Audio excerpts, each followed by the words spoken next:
اگر آپ بہترین کاروبار کرنا چاہتے ہیں تو یہ ویڈیو آپ کے لیے ہے، کیونکہ آپ کو ملنے والا ہے ایک ایسا طریقہ جس کو اپنا کر آپ کسی کو بھی قائل کر سکتے ہیں اور بڑی بڑی کاروباری ڈیلز کر سکتے ہیں۔ اور یہ طریقہ ڈیل کارنیگی کی کتاب میٹھے بول میں جادو ہے سے لیا گیا ہے۔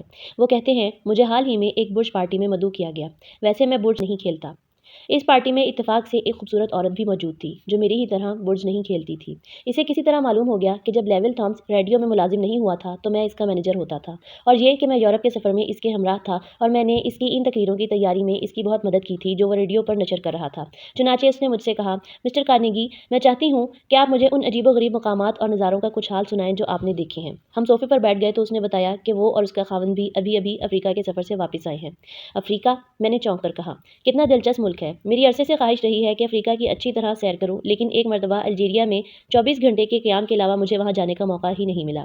مجھے بتائیے، کیا آپ نے افریقہ کے وہ جنگل دیکھے ہیں جن میں شکار کی بھرمار ہے؟ اچھا، آپ کتنی خوش نصیب ہیں، مجھے آپ پر رشک آتا ہے۔ مجھے افریقہ کا حال آپ ضرور سنائیے۔ میرے یہ چند الفاظ پون گھنٹے کے لیے میرے کام آئے۔ اس نے دوبارہ مجھ سے سوال نہیں کیا کہ میں کہاں گیا تھا، میں نے کیا کچھ دیکھا تھا، اور میری سیاحت کا حال نہیں سننا چاہتی تھی۔ اسے تو کسی ایسے شخص کی ضرورت تھی جو اس کی باتوں کو کان لگا کر سنے تاکہ وہ فخر سے پھول جائے اور اسے بتائے کہ وہ کہاں کہاں گھوم پھر کر آئی ہے۔ کیا اس کا یہ فعل خلاف معمول تھا؟ ہرگز نہیں۔ اکثر لوگ ایسے ہی ہوتے ہیں۔ مثال کے طور پر مجھے حال ہی میں ایک ڈنر پارٹی کے موقع پر ایک مشہور ماہر نباتات سے ملنے کا اتفاق ہوا۔ یہ پارٹی نیو یارک کے ایک مشہور ناشر JW گرین برگ نے دی تھی۔ میں نے اس سے پہلے کسی ماہر نباتیات سے گفتگو نہ کی تھی، اس لیے اس نے میری توجہ فوراً اپنی طرف کھینچ لی۔ میں اپنی کرسی پر آگے ہو کر بیٹھ گیا اور اس کی باتیں سننے لگا۔ اس نے حشیش، جنگلی اور خضرو پودوں، گھریلو باغات اور آلووں جیسی معمولی سبزیوں وغیرہ کے متعلق حیران کن باتیں بتائیں۔ چونکہ میرے یہاں ایک چھوٹا سا باغیچہ تھا، اس لیے میں نے اس سے کئی سوالات کیے اور اس نے میری بہت سی مشکلوں کا حل بتایا۔ جیسا کہ میں نے عرض کیا، ہم ایک ڈنر پارٹی میں مدعو تھے، اس میں 10-12 آدمی اور ہوں گے، لیکن میں نے آداب مجلس کے تمام اصول توڑ دیے۔ باقی سب کو نظر انداز کر کے میں صرف ماہر نباتات ہی سے گھنٹوں باتیں کرتا رہا۔ آدھی رات ہو گئی، میں نے سب کو شب بخیر کہا اور رخصت ہو کر چلا آیا۔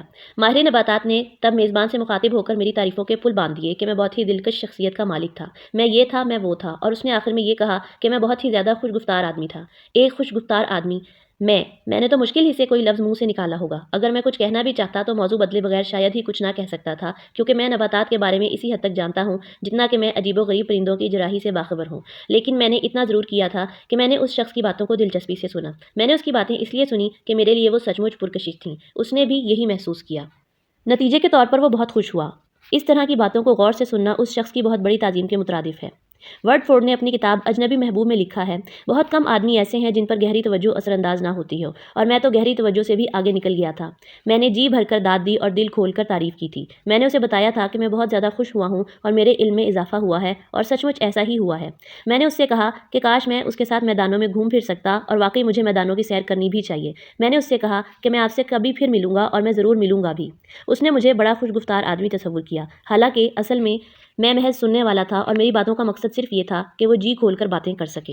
یاد رکھیے، آپ کا مخاطب آپ کے مسائل کی بنسبت اپنے مسائل، اپنی ضروریات اور اپنی ذات میں ہزاروں درجہ زیادہ دلچسپی رکھتا ہے۔ اس کے لیے اس کی ذات کا درد کسی دور دراز کے ملک کے اس قحط سے زیادہ تکلیف دہ ہے جو لاکھوں افراد کی موت کا باعث ہوتا ہے۔ اسے اپنی گردن کا پھوڑا افریقہ کے 40 زلزلوں سے زیادہ تکلیف دہ معلوم ہوتا ہے۔